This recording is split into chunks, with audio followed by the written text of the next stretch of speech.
Here are 5 questions you should start asking the people in your life for more interesting conversation. Why you should trust me on this. Hello, my name is Kirsay. I have ADHD and ask an absurd amount of questions. And I also have a questions list with my best friend of like 500 plus weird, interesting, unique, fun, deep questions that you can kind of pick and choose to ask in any scenario, whether it's on a first date, whether if you're traveling and like want to break the ice, if you're having a family dinner. There's a time and place for these, but I love saving them and incorporating them in conversation to just make things more interesting and fun.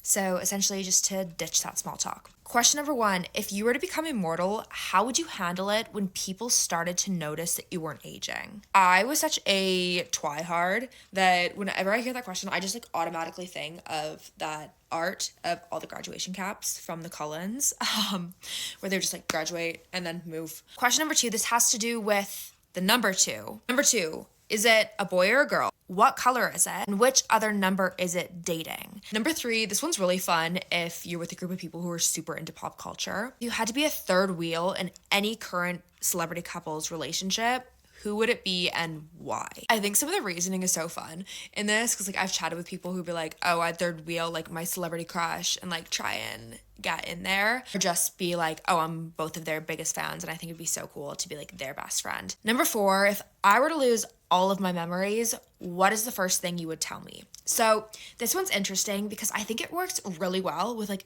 complete strangers. Like I love this one on a first date and also people who you know really, really well. So I think like first date, like strangers, obviously they can't tell you things about like your relationship, your life, and like who you are. So I think it's interesting to see like what they would tell you about the world or life or anything. I think it's kind of like an interesting read on them in a way.